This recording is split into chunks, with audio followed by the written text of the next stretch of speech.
Here it comes. Free runner. Cam is sacked. With his 17th sack of the season. Then for the second straight year, the Caymans on a Hill being rushed. They got him.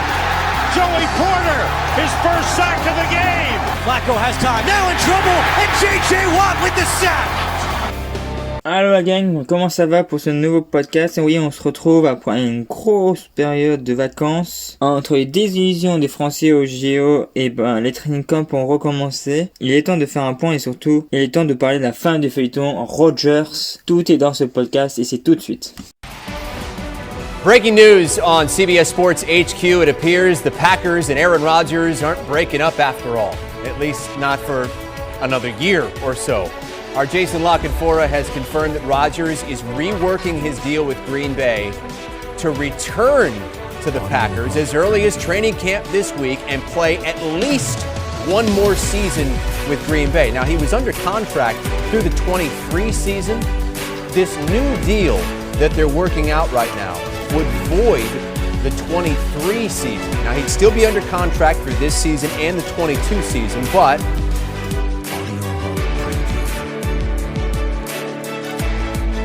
so I wanted to offer my services as a recruiter, and I think we can all understand, Green Bay isn't, a huge vacation destination. People are coming here to play with me, to play with our team, and knowing that they can win a championship here. And the fact that I haven't been used in those discussions was one I wanted to change moving forward. And I felt like based on my years, the way I can still play.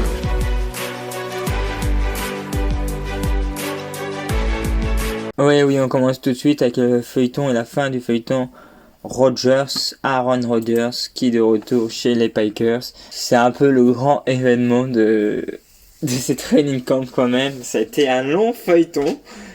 On savait pas comment ça pouvait se finir et finalement ça a fini par le moyen le plus sensé. Les deux parties ont mis de l'eau dans leur vin et ils ont trouvé un accord, mais au-delà de l'accord, il y a beaucoup de choses à retenir entre la conférence de presse, les derniers mouvements, les non-prolongations. On va revenir sur tout ça tout de suite. Avant tout, je vous invite à lire mon article à ce sujet, qui reprend plus dans le global le tout sans donner trop mon point de vue, ou légèrement, mais j'essaie vraiment de rester assez impartial, mais en me donnant quelques faits quand même.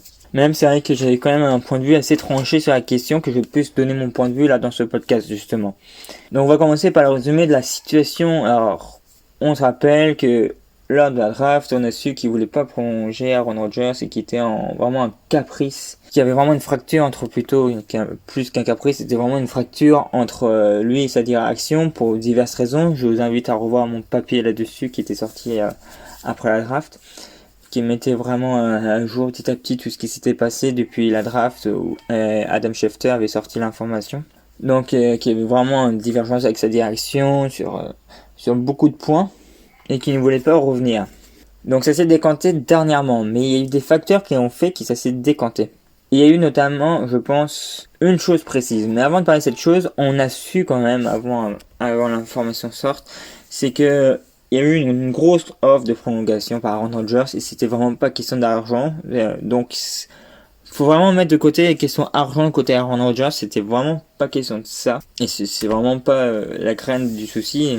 Je rappelle, la crainte du souci, c'était quand même le reproche du côté sportif et des choix sportifs qui a été fait. Pour revenir sur la source de la fracture, la fracture est liée à la direction envers les joueurs et de Aaron Rodgers. Le manque de communication et surtout le manque de considération aussi. Ils ne sont pas considérés à la juste valeur. Et remercier à sa juste valeur. C'est sur les principales informations qui sont issues de cette fracture. Donc, première information qu'on a eue, c'est donc ça, c'est que vraiment la prolongation n'est pas question d'argent. Après, il y a eu un facteur qui a tout changé, je pense, pour la direction. C'est Davante Adams qui refuse de prolonger. Le fait qu'il refuse de prolonger, c'est quand même le franchise player de cette équipe. C'était un peu l'avenir de l'équipe après qu'Aaron Rodgers soit parti offensivement. Et le fait qu'il refuse de prolonger, ça a mis quand même une épine dans le pied en fait, dans le sens, ok, donc si on veut gagner le titre, il ne reste vraiment plus qu'un an en fait. Et après, ce sera vraiment une reconstruction totale. Je pense qu'il y a eu cette idée derrière la tête de côté la direction. Donc du coup, après ça, ils avaient deux choix à la direction. Soit on fait une reconstruction totale maintenant Et en gros, on dégage les deux. On trade les deux, ce qui était faisable, mais après on savait qu'il y a eu des problèmes et tout ça. Donc tu n'avais pas forcément au meilleur prix. Ou soit tu tentes le tout pour chercher un titre. Et on connaît les fenêtres de tir sont très rares déjà en NFL. Et ils sont souvent courtes aussi. Donc, entre les deux choix, ils ont fait le choix du pragmatisme, essayer de chercher un nouveau titre. Le choix a été fait de faire le compromis avec Aaron Rodgers, quitte à laisser un peu de place et un peu de liberté aux gars. Il y a eu un accord officiel qui est tombé. Un peu de temps avant, il y a eu quand même des signes qu'il allait y avoir un accord. C'était des rumeurs d'échange avec les Texans pour un retour de Randall Cobb. Et ça s'est confirmé peu de temps après. Ça s'est joué à quelques heures après, tout ça. Donc il y a eu un accord avec une modification de contrat. Faut pas parler de prolongation, c'est vraiment une modification de contrat pour Aaron Rodgers. Pourquoi ? Parce que au final, il va perdre 1 an dans son contrat. Il devait être free agent, je crois, en 2023. Il est maintenant free agent en 2022. Donc il y aura 39 ans à l'issue de la saison 2022. C'est très important. Par contre, il va forcément gagner un peu plus en argent lors des prochaines saisons. Mais ça, je trouve ça anecdotique parce que je trouve ça normal dans une négociation de contrat. Donc là, ce qu'on pourrait lire, c'est que dans 1 an, il ne restera plus qu'1 an de contrat à Aaron Rodgers. Dans 1 an, ça veut dire la franchise aura le choix de le trade, comme avec Devontae Thomas sera parti, ou essayer de chercher encore une année pour aller chercher le titre et après Aaron Rodgers prendre la retraite ou quoi là. En tout cas, donc ça c'est la principale information qu'il faut retenir, c'est que ils prennent le contrôle clairement sur le contrat de Aaron Rodgers. Ils s'enlèvent un peu une épine sous le pied parce qu'il est quelqu'un de capricieux. Et on va dire, il gagne un certain contrôle sur le sportif, maintenant plus qu'avant. À cause du contrat de Devontae Thomas qui veut pas en prolonger, on disait, perdre pour perdu. Dans 1 an, comme ça, on a le choix de garder Aaron Rodgers. Si on sent que Jordan Love est prêt, ou sinon on le garde encore 1 an. Mais je pense que, on va voir selon la saison qui va arriver, mais je pense que le côté trade est quand même envisageable pour cette équipe. Après, je sais pas s'il y a une clause dans le contrat de Aaron Rodgers disant que il a son mot à dire dans les équipes qui peut être tradé ou pas. Parce que ça peut changer beaucoup de choses. Et j'ai pas cette information à ce moment-là. Donc, à court terme, on va voir les conséquences maintenant. Parce que quand vous trouvez un compromis avec Aaron Rodgers, après tout ce qui s'est passé, il y a forcément des conséquences. Il y a 2 conséquences. Le premier, j'en ai un petit peu parlé. C'est Randall Cobb qui a après été échangé officiellement aux Packers, venant des Texans. Donc là, on voit c'est vraiment le choix de compromis pour vraiment faire plaisir à Aaron Rodgers et on voit qu'il a remis la main sur le sportif. On rappelle quand même Aaron Rodgers a reproché des choix douteux sportifs. Donc là, sa première partie, c'est que vraiment, le premier enseignement, c'est que cette année, on donne tout, c'est un peu Aaron Rodgers qui décide, s'il veut quelque chose, on lui donne en fait. Moi, c'est ça que ça me donne comme impression, donc c'est ok. C'est vraiment, on lui donne, on sait tout à tous ses caprices. Et là, on va parler d'un partie conférence de presse. Ça a été très intéressant, il n'y a vraiment pas eu de langue de bois, je trouve, de la part d'Aaron Rodgers. On peut lui mériter ça, mais après, il était quand même, le mec, il est un peu lunaire aussi. Donc la première partie est vraiment intéressante de sa conférence de presse. Je vous l'invite d'ailleurs à l'écouter, ça dure à peu près 10 minutes. En gros, pour résumer, la première partie va juste confirmer ce qui s'est dit et toutes les informations qu'on a eues qui étaient vraies. Grosse déception, direction sportive, manque de communication.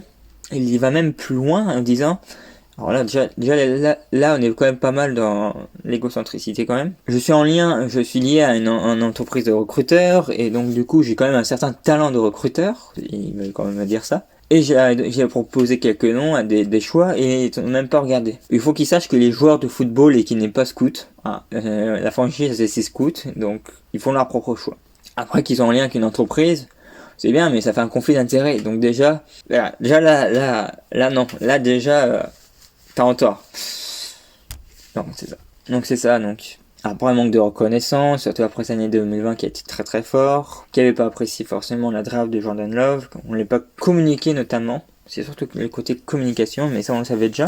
Donc ouais, la première partie était intéressante. La deuxième partie, là elle est un peu lunaire, comme le fait qu'il n'ait pas apprécié que les anciens partent, comment ils ont été mis dehors. Il faut qu'ils sachent qu'on est dans la NFL c'est avant tout un business, et que le but c'est toujours d'être le plus performant possible. On sait que les droits des joueurs de la NFL est quand même, pour la majorité, vraiment limite, mais pour lui c'est pas le cas. Je pense que lui il gagne pas mal sa vie, qu'il soucie un peu des autres. Je pense que c'est un peu d'hypocrisie, tu vois.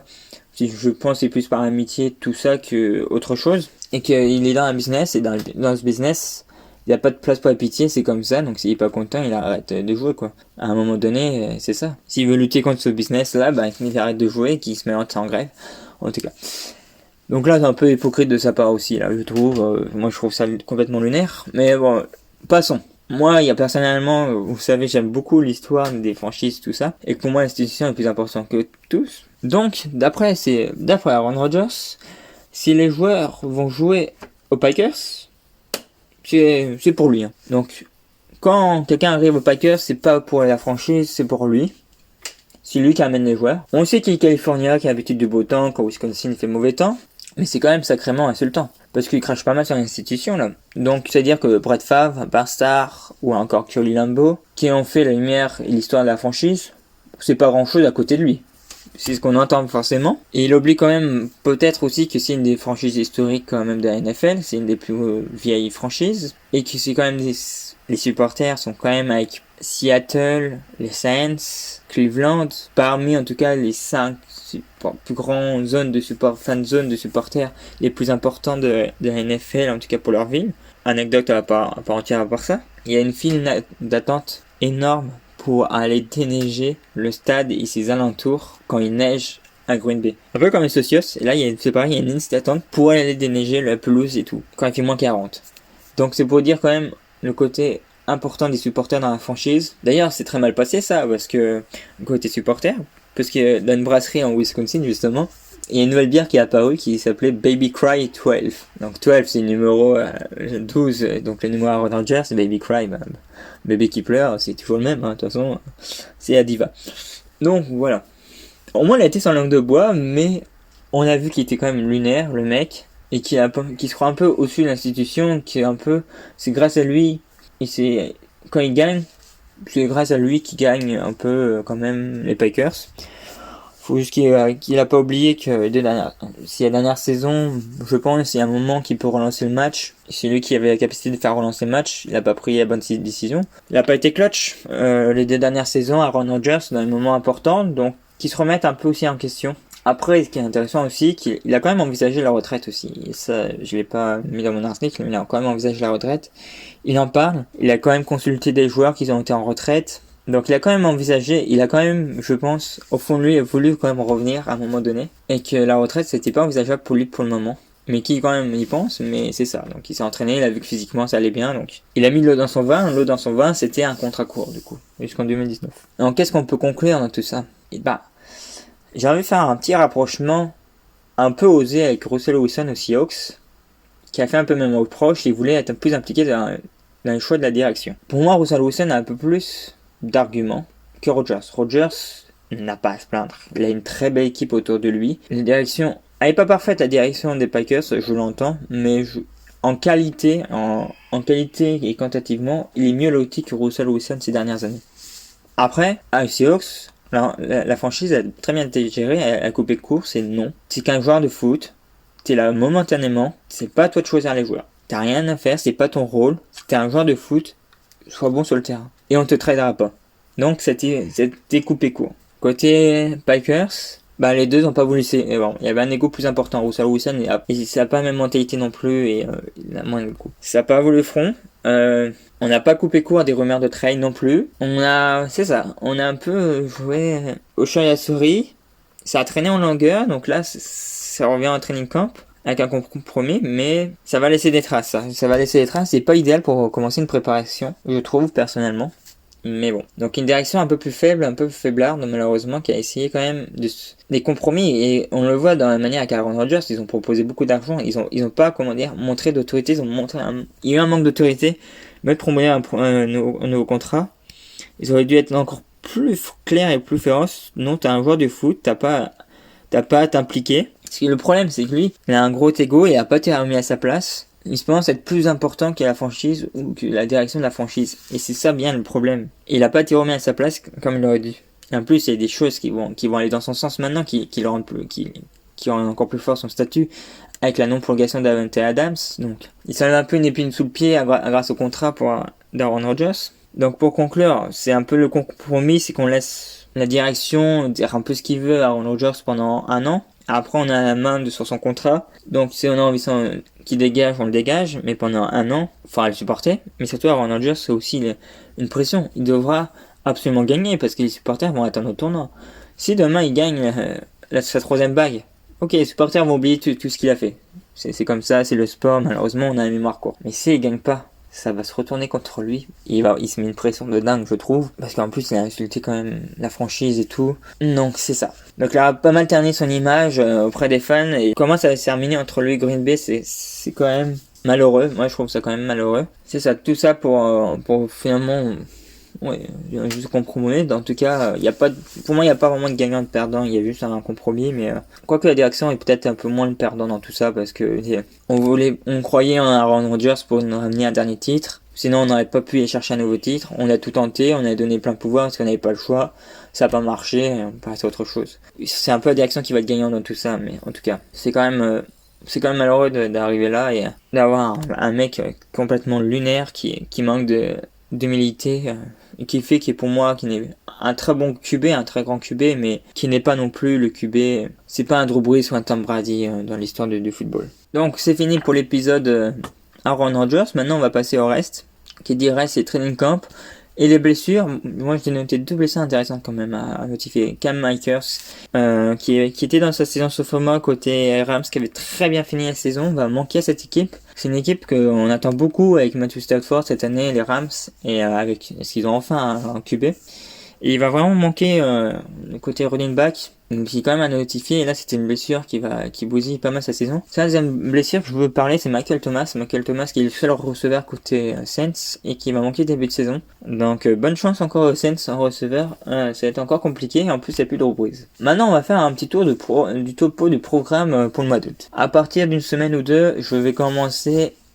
Mes petits papiers vont sortir petit à petit 2 fois par semaine. Et pour chaque division, il y aura forcément les 4 équipes. Alors, avec les principaux mouvements qu'il y a eu pour l'intersaison, le facteur X pour la prochaine saison, et ce qu'on peut attendre d'eux pour la saison. Donc ça veut dire pronostic, ça veut dire sport, incertitude, erreur. Forcément, et ça sera bien drôle si on relit ça dans quelques mois.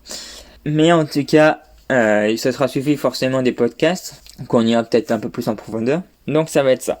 Après, pour les derniers épisodes, on risque d'être à cheval aussi avec la pré-saison. Je ferai sûrement un podcast et un papier sur la pré-saison, sur les choses qu'on peut en tirer. C'est très difficile parce que depuis quelques années, on voit que la pré-saison est de plus en plus négligée par les franchises. Alors déjà, on avait du mal à tirer des choses intéressantes lors des pré-saisons et qui a été souvent contredites après dans la saison régulière. Donc là, maintenant, on va encore aller plus dans là-dedans, maintenant qu'il n'y a plus que 3 matchs de pré-saison.